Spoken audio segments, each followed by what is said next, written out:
It's October 2015, a chilly day in autumn. John Brennan receives a weird phone call. It seems to be coming from a stranger. He hesitates a second, then picks up. Hello? John Brennan? Who is this? You're a f***ing loser. If John Brennan hadn't been John Brennan, this might have looked like an ordinary prank call. But John Brennan happens to be one of the most powerful men on Earth, the head of the CIA. Who is this? How did you get this number? It was so f***ing easy, bro. You're such a What do you want? I don't want anything. I already f***ing own you. How much do you want?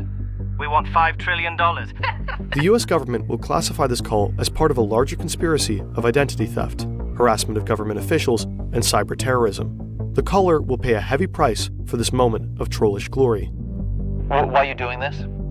We want you to stop bombing the Middle East. Across the Atlantic, in a house in the West Midlands of England, a 15-year-old kid in his room, the phone still in his hand. He can't believe what he just did. He calls himself Kraka, and he loves to smoke weed. In fact, he's high right now. He's also the leader of Krakas with Attitude. He and his companions terrorized and embarrassed the US security apparatus to a near incomparable degree. They leaked the personal data of police officers, FBI agents, and DOJ officials. They hand-delivered top-secret documents to Julian Assange. Some of the most publicized hacktivism attributed to Anonymous. They call themselves Anonymous. Yeah, it was actually them. In part for the lulz. And this is their story. This was political. Teenager Cyber attacks. hijacked the computers of several US intelligence and Started a security collective called Crackers with Attitude.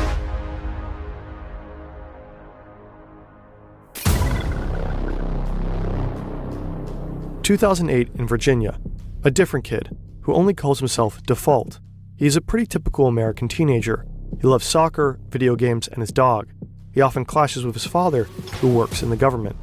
At some point, Default starts cheating in his video games. This gives him the first taste of using computers to do things that you're not supposed to. Exciting, powerful things. He starts learning all that he can about how computers work, and how to get them to bend to your will.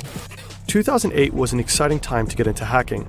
The decentralized hacktivist group Anonymous was in its heyday. If you managed to get into their secret chats, you got a front-seat view of their actions. Anonymous is one of the biggest online vigilante groups. Members hack into companies and governments. Now a worldwide and widely recognized hacking group. Hackers with the group Anonymous. Citizens of the world. We have seen the erosion of due process. A cyber war. Anonymous. Anonymous has struck again. Young Default is fascinated. Anonymous embodies an exciting spirit of freedom through chaos. They showed how you could force the whole world to pay attention without you having to leave your bedroom.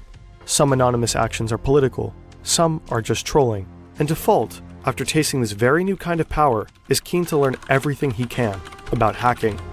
He starts to hack random websites just for the challenge of it, just to see if he can. But after hanging around Anonymous's chats for a while, he starts to find the group, well, cringe. For one thing, it's crawling with feds. People are getting arrested, and it's tough to know who to trust. Anonymous has become so big that vetting people becomes difficult. There's tons of infighting and doxing. Since it's the only hacktivist group most media outlets know about, Anonymous keeps getting credited for the work of other, often more sophisticated hackers. It's a mess. So Default gets involved with offshoot hacker groups, one of them called AnonSec. The group positions itself as anti-Anonymous. But similar to Anonymous, AnonSec performs operations, hacking initiatives that sometimes have a political purpose, and sometimes are just, as one might say in 2008, for the lulz. I hated recording that. AnonSec is quite advanced, and Default gets better and better at the game. The group controls a botnet. A botnet is essentially a large pack of infected computers under someone's control.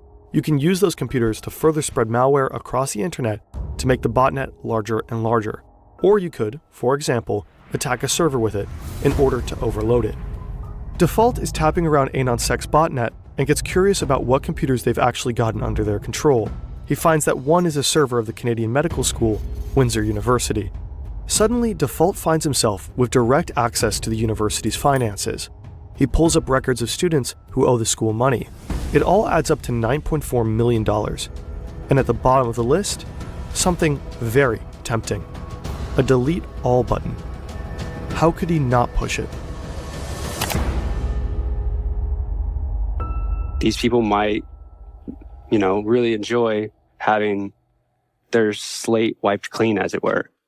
If you look, some of them owe a substantial amount of money, like $70,000. I think some people owed upwards of over $100,000. It's a lot of money. You know what I'm saying? It's just like perpetual debt that sometimes it just lasts for decades. So,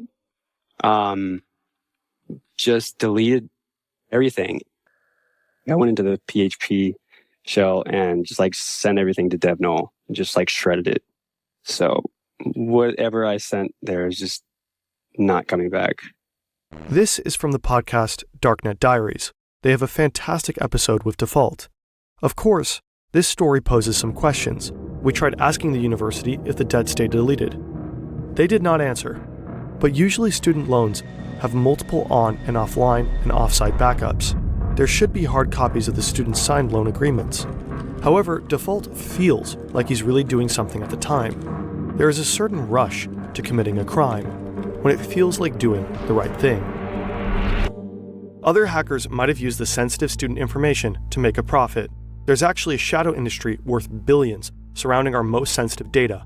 So-called data brokers gather all the info available about us on the internet, your contact information, browsing history, and online transactions. This data is often bundled into shadow profiles, which are then being sold. You might receive a tailored mail or a robocall based on your shadow profile. In the worst case, someone might try to steal your identity. Incogni helps you remove your data from the numerous lists of data brokers. The only thing you have to do is create an account and allow Incogni to act on your behalf.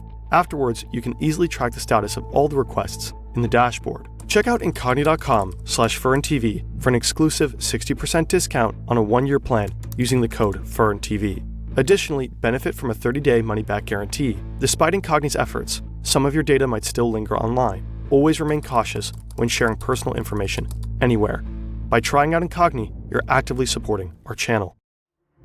More and more of Default's hacks are motivated by altruism rather than just curiosity. As recently as 2014, bestiality was legal in Denmark. Other European countries, Germany, the UK, Sweden, had recently banned it. What this meant for Denmark was an increase in animal sex tourism. For years, Danish animal rights activists tried to bring attention to this. They called them dog brothels. So sick. It's so crazy. And I had a dog, so that really pissed me off just thinking about the fact, what if someone took my dog and that happened to my dog? I would freak out. So, as Default describes it, he and other AnonSec hackers lend their technical skills to the animal rights movement.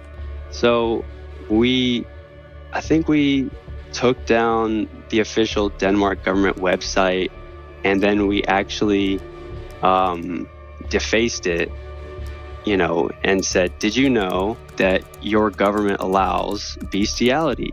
And there's bestiality dens where people can go and pay money to do these things to animals. And most of them are people's pets. They shut down bestiality websites via DDoS attacks and tweet evidence of sexually mistreated animals.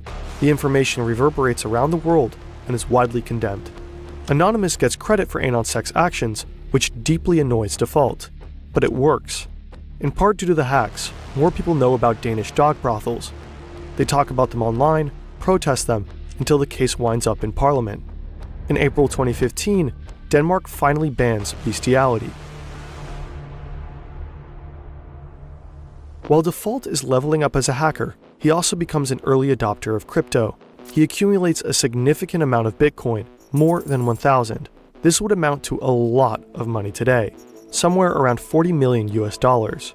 He keeps these Bitcoins on a hard drive in his room. He also knows he's making powerful enemies, so he gets a bit paranoid, a bit fanatical with his OPSEC. He never logs into his own Wi-Fi, for one. He uses a satellite dish to log into a free Dairy Queen Wi-Fi half a mile away. He's always connecting through a Tor node. Every time he turns off his devices, he makes sure they're encrypted. When he turns them back on, he has to wait 30 minutes for them to decrypt. For the most part, he never tells anybody what he is doing. He knows he has a lot to lose. Ultimately,